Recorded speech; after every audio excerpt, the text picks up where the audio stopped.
held with President Putin today, Yeah. you'd mentioned that the Pope would like to take a role potentially in mediating these talks. Does that mean that the U.S. is taking a step back from... No. I think it would be great to have it at the Vatican. Maybe it would have some extra significance. And I saw that it was discussed yesterday, so I thought, and people told me that they'd be honored to do it. I would imagine they would be. So, no, I think it would be maybe helpful. There's tremendous bitterness, anger, and I think maybe that could help some of that anger. So having it at the Vatican would be, in Rome, would be a very, I think it would be a great idea. Thank you. Mr. President, First off, can I say... Go ahead. Mr. President, as you know, 2.5 months ago, Ukraine President Zelensky agreed to that 30-day ceasefire that's been on the table all of that time. What was the extent of your conversation with President Putin today about having him agree to that same 30-day ceasefire proposal that you, Mr. President, put on the table?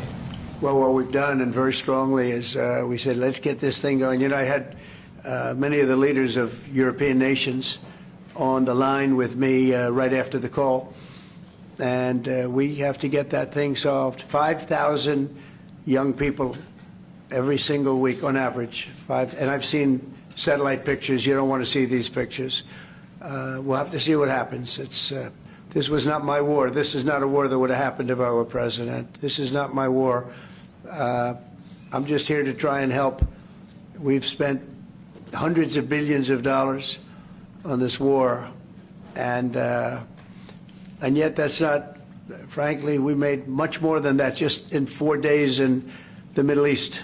It's a lot of money, but we do much. This is about thousands of people dying every single week. 5,000, 6,000 people dying every single week.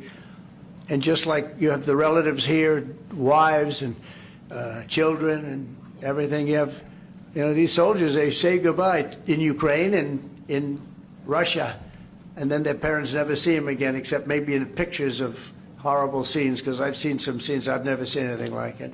So we're going to see if we can get it taken care of. Yeah, please. First off, our thanks to the members of law enforcement who are here, and our condolences to the families. We're very sorry for your loss. Mr. President, on Ukraine and on your call today that you had with President Putin, you said last week that you thought nothing was going to happen, no advances would be made until you and Putin got together. Do you still feel that way? I think something's going to happen. It's a very big egos involved, I tell you. Big egos involved. But I think something's going to happen. And if it doesn't, I'd just back away, and they're going to have to keep going. Again, this was a European situation. It should have remained a European situation.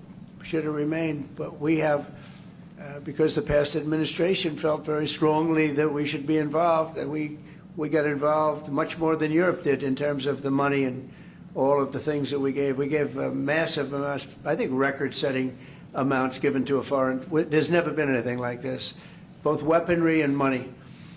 And Europe gave a lot also, but they didn't give anywhere near what we gave. We gave probably almost 3 times the amount.